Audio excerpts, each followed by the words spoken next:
Nuevo vídeo en el canal, hoy os traigo la review y las sensaciones de la Ox Dog Ultimate Pro Lite. Antes de pasar con ella, dar las gracias a Padel Pro Shop, que me ha podido dejar la pala para traeros este vídeo, y os recuerdo que tenéis el código DANI13 que podéis utilizar en su web para obtener un 10% de descuento extra en cualquier compra. Y ahora pasando con la pala, si empezamos por abajo tenemos una cuerda de tipo soga con nudo corredizo, un tapón que contiene esta chapa que vamos a poder quitar y poner y que tiene un peso de 8 gramos, se quita y se pone a través de este tornillo que tenemos aquí y va a venir puesta ya de serie en la pala. En cuanto al puño tenemos un tamaño que es un poquito más grande que un tamaño estándar, además lo vamos a poder subir algo más sin llegar a tapar nada del corazón de la pala para hacerlo así algo más largo. Y en el interior del puño tenemos la tecnología VibraDAM, que serían 4 inserciones de goma que hay en el puño para reducir las vibraciones. En cuanto al corazón, tenemos el corazón característico ya de la línea Ultimate con este refuerzo central de Y invertida y también con los canales de aire a los laterales con la función de mejorar la manejabilidad de la pala. Y en cuanto a las caras, aquí contamos con un carbono GES Carbon 8K acompañado de la goma Medium Plus, la segunda goma más dura de la marca. En combinación, el carbono GES Carbon 8K con la goma Medium Plus nos va a aportar para esta pala una dureza medio dura. Y luego tenemos este acabado brillo para las caras de la pala, es un acabado liso, tenemos unas pequeñas flechas que hacen un pelín de rugosidad, pero prácticamente es inapreciable, así que yo la pondría como acabado liso brillo. También en la zona del marco encontraremos estas ondulaciones, en este modelo están en la zona media alta de la pala y estos son los Power Ribs. Esto ayudará junto con el GES Carbon a reducir también las vibraciones de la pala y como vemos tenemos este formato de agujereado con agujeros más grandes en la zona exterior y más pequeños en la zona central. En cuanto al peso es una opción muy ligera con un peso medio de 350 gramos, más o menos 10 gramos y en cuanto al balance bastante bien, un poquito por encima de medio sobre los 26,3-26,4 centímetros. Así que una vez dicho esto vamos a pasar a hablar de las sensaciones que he tenido con ella jugando en pista. Empezando por las sensaciones que he tenido en el fondo de pista, zona de defensa, en el apartado de manejabilidad, una pala que vamos a notar que se mueve muy rápido debido a su peso bajo y esto va a hacer que en alguna bola más complicada donde no llegamos tan bien y tenemos que mover rápido la pala nos va a ayudar en ese sentido. En cuanto al punto dulce, tengo que decir que no es muy grande, es un poquito más pequeño que un tamaño estándar, por lo que va a ser exigente la pala en ese sentido y nos va a pedir golpear bien con esa zona de punto dulce para tener buenas sensaciones. Y luego las sensaciones que he tenido jugando a un ritmo medio-bajo es que es una pala que me transmite mucha sensación de control, al final no tenemos mucho rebote por parte de la pala y como le pasa a las palas de Ox Dog de esta dureza, a baja velocidad no es una pala que nos vaya a dar mucha salida de bola, por lo que ya nos va a pedir trabajar, alargar y acompañar bien el golpe en esta velocidad más baja para pasar la bola al otro lado. Y luego en ese ritmo más alto es una pala que nos va a seguir transmitiendo mucha sensación de control, incluso cuando jugamos muy fuerte. Es una pala que al no tener tanto rebote por parte de la goma no descontrola prácticamente nada, además con un tacto seco. El problema es que es una pala ligera, entonces vamos a notar que en ese ritmo más rápido, si de verdad queremos que la bola corra mucho, vamos a tener que aplicar más fuerza y acelerar más que con otras palas. Entonces lo que mejor he sentido de la pala en esta zona de defensa para mí ha sido la manejabilidad que nos da y también ese control que tenemos tanto a ritmo más bajo como a ritmo más alto. Os dejo con un vídeo del fondo de pista para que veáis qué tal se comporta la pala y el sonido que tiene y pasamos a la zona de mitad de pista.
Llegamos a la zona de mitad de pista, zona de víbora y bandeja. Aquí hay cosas que me han gustado mucho de la pala y hay otras que me ha costado mucho también adaptarme. En cuanto al apartado de manejabilidad, una pala, como he dicho antes, que con su peso bajo se mueve muy bien, nos permite acelerar muy bien por arriba, y esto también hace que no nos canse prácticamente el brazo, por lo que para aquellas personas que quizás con otras palas sufren del brazo, se les cansa rápidamente, esta me parece una buena opción. En cuanto al punto dulce, es una de las cosas que quizás me ha costado más adaptarme en esta zona de víbora y bandeja, ya que es una pala que, como digo, no tiene el punto dulce muy grande y está en esta zona media alta de la cara de la pala, y esto hace que cuando golpeemos con esa zona de punto dulce la bola salga muy bien, corra más, pero cuando golpeamos un poquito fuera lo vamos a notar bastante, las sensaciones cambian, y esto hace que la pala se vuelva técnica en ese aspecto, ya que nos va a pedir siempre golpear con esa zona de punto dulce que no es muy amplia para tener buenas sensaciones. Pasando ahora con el ritmo medio-bajo, cuando no aplicamos tanta fuerza, aquí en la zona de víbora y bandeja tengo que decir que no me he visto tan penalizado como en otras zonas de pista. Aquí con poquito que alarguemos, acompañemos un poco,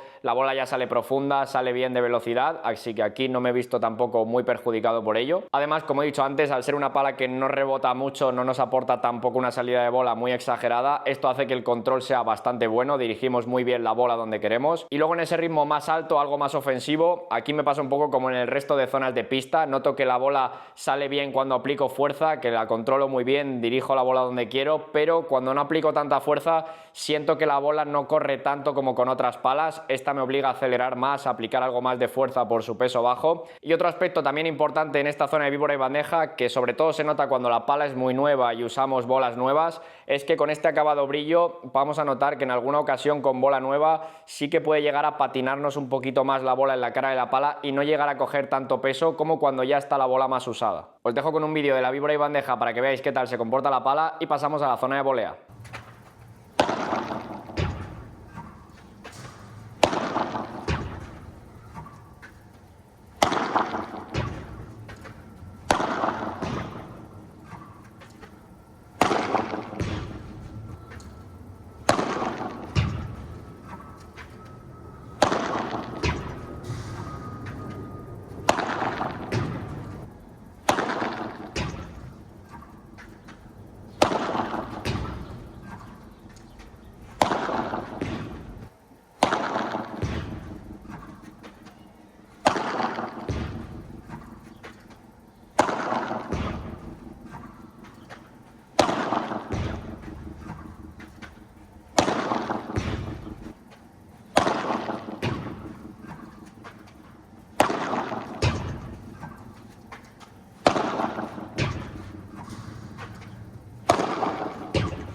Llegamos a la zona de volea, para mí quizás el sitio donde mejor vamos a notar esta pala. Al final, con esta manejabilidad, este peso bajo, se mueve muy rápida en la red, llegamos bien a los choques de voleas, cambios de dirección, es una pala que vamos a notar muy manejable en esta zona. Y además aquí también en cuanto al punto dulce no nos vamos a ver tan penalizados, ya que es un poco más complicado darle fuera de esa zona de punto dulce. Aquí, aparte de la manejabilidad, lo mejor que tiene la pala en la zona de volea es el control. Al final, con este tacto que tiene seco, las sensaciones son buenas rápidamente, te transmite esa sensación de que tiras la bola donde tú quieres. Me parece que a ese ritmo ya medio bajo, donde no aplicamos tanta fuerza, la bola ya sale profunda, sale bien. En ese ritmo un poquito más alto, sí que si queremos que la bola corra mucho vamos a tener que aplicar algo más de fuerza, es algo más física en ese sentido para conseguir velocidad, pero sí que es verdad que también te sientes cómodo jugando más fuerte, porque al final, al no rebotarte mucho, te da esa confianza de poder apretar sin miedo a tirarla al cristal. Os dejo con un vídeo de la volea para que veáis qué tal se comporta la pala y pasamos al remate.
Llegamos a la zona del remate. Aquí al final, por el peso bajo que tenemos, tampoco esperamos una potencia muy alta, pero tengo que decir que me ha parecido que es mejor de lo esperado. Donde vamos a notar que la penaliza un poquito más este peso es en el remate plano. Ahí sí que vamos a tener que aplicar nosotros más fuerza, golpearle mejor. Además, como he dicho antes, nos pide darle bien con esa zona de punto dulce para tener buenas sensaciones. Aquí en el remate vamos a notar mucho el darle con esa zona o golpear un poco fuera y que ya la bola no salga tanto, así que va a ser técnica en ese aspecto. Remate plano para mí decente, un poquito más de lo esperado, como digo, y en el remate por 3 sí que me ha parecido que va mejor. Al final algo muy bueno que tiene esta pala es que tenemos un peso muy bajo y esto hace que el gesto lo hagamos muy rápido, aceleramos muy bien, y esto nos va a ayudar en alguna situación en donde quizás no llegamos tan bien a la bola para armar el remate con otras palas. Con esta sí que podemos sacarnos rápido el gesto y esto ha hecho que en alguna situación sí que me sienta más cómodo con ella que con otras opciones. Y como digo, en el remate por 3, si eres un jugador que tiene un nivel técnico de medio hacia arriba, aquí no vas a tener ningún tipo de problema con ella.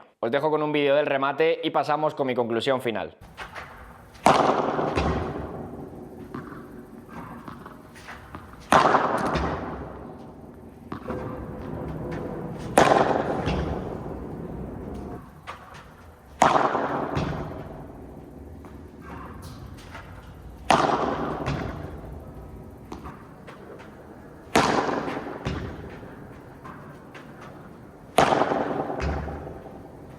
Pasando con mi conclusión final, lo primero de todo decir que es una pala que tiene un precio actual en torno a los 310 euros. Para mí es una opción algo más especial, distinta, creo que no es tampoco destinada a un gran público, ya que al final es una pala de dureza medio dura con un peso muy bajo, para mí más destinada para aquellos jugadores que sobre todo prioricen la manejabilidad, que se le canse algo más el brazo con otras palas y quieren una opción más manejable que no le canse tanto físicamente y que sobre todo les aporte mucho control. Si eres un jugador que está buscando potencia y quiere ir a una opción como esta, para mí no es la opción más recomendable, ya que vamos a sufrir bastante más debido a su peso. Entonces, donde siento que realmente sí que le vamos a sacar más partido es si eres un jugador que busca más ese control en pista, ser un poco ofensivo debido a su dureza medio dura, pero tampoco buscar esa potencia con golpes planos, sino buscar ese control en el juego rápido. Es una opción para que tengáis referencia similar a lo que podría ser una Babolat Air Viper, un formato parecido, balance un pelín más alto en esta, así que sería una opción similar a esta. También tengo que decir que la estuve probando con el accesorio que viene en la caja, el OptiWeight, se lo puse en la cabeza, el balance subía un poquito a los 26,7 más o menos, un balance ya medio alto.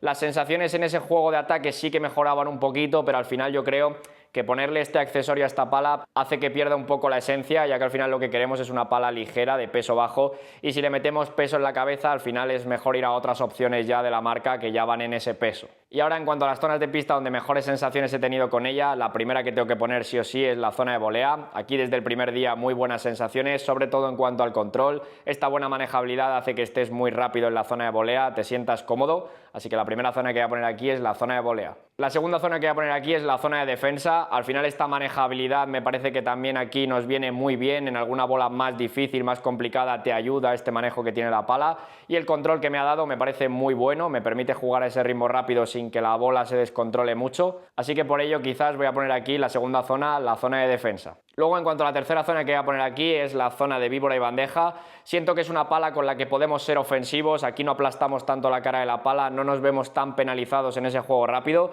El único aspecto quizás que he visto un poco peor es que en alguna ocasión sí que noto que me flota un poquito más la bola que con otras palas y que me veo en la obligación de darle más fuerte por su peso más bajo. Y por último, la cuarta zona que voy a poner aquí es la zona del remate. Al final en el remate plano es donde más vamos a notar el peso bajo que tiene la pala. Aquí la falta un poquito más de potencia que otras opciones de esta dureza también por ello, pero en el remate por 3 me ha parecido que va bastante bien, además nos permite hacer muy rápido el gesto, pero como digo no es una opción que yo compraría buscando tener esa potencia. Así que nada, por aquí voy a dejar ya la review y las sensaciones de esta OX Dog Ultimate Pro Lite, espero que os haya gustado, muchas gracias a todos los que veis los vídeos, os suscribís, le dais like al canal y demás, cualquier cosa ya sabéis que me la podéis dejar en los comentarios, un saludo para todos y nos vemos en la siguiente.